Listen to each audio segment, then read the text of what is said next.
मित्रों, हमने भगवान को नहीं देखा है। हमारे मन ने भगवान को माना और हम उसकी भक्ति में लीन हो गए।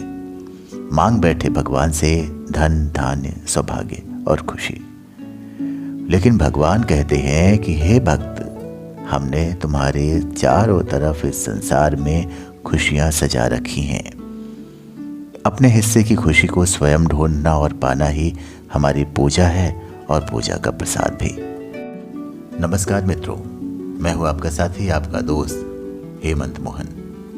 तेरी मेरी कहानी के इस अंक में शामिल है सच्ची पूजा की एक कहानी। इसकी लेखिका है भोपाल मध्य प्रदेश की मेघा राठी। तो आइए देखते हैं आखिर क्या है सच्ची पूजा मेघा राठी की नजर में। ये कहानी है पंडित कृष्णकांत शर्मा की। रोज की तरह घाट पर स्नान करने के पश्चात पंडित जी अपनी चौकी पर बैठकर जाप पूजन कर रहे थे। सुबह का समय होने के कारण अभी घाट पर ज्यादा भीड़ नहीं थी, कुछ एक लोग ही थे।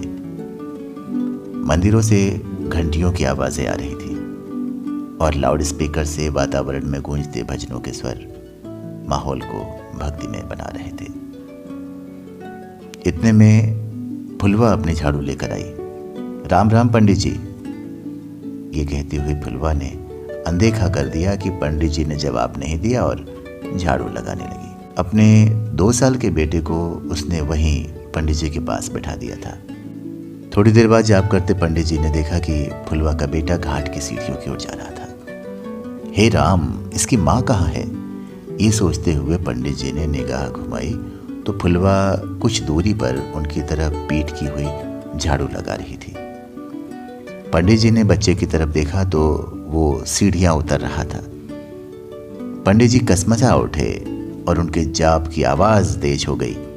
बेचैन निगाहों से उन्होंने फिर फुलवा को देखा, पर फुलवा का ध्यान उस तरफ था ही नहीं। जाप रोक कर पंडित जी ने बच्चे को आवाज दी, अरे रुक जा, वहां मत जा, गिर जाएगा। बच्चा पलट कर हंसा और फिर आगे बढ़ गया। अचानक छपाक की आवाज आई और किसी के जोर से चिल्लाने की आवाज।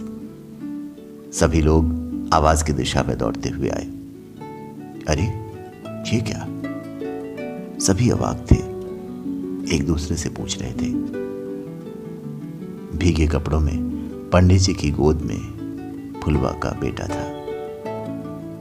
तभी लाउडस्पीकर से आती भजन की आवाज ने सभी के प्रश्नों के जवाब दे दिए।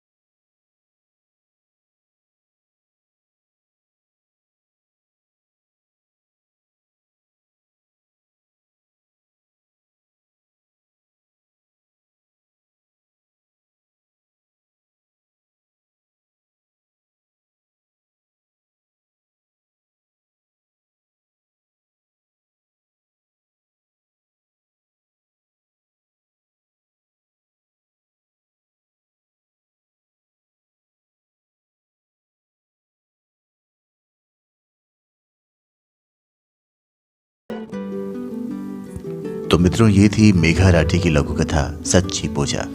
आपको ये कार्यक्रम कैसा लगा हमें ज़रूर बताइए। आप हमारे YouTube चैनल को भी सब्सक्राइब कर सकते हैं। सुझाव, शिकायत, तारीफ सबका इंतज़ार है। नमस्कार।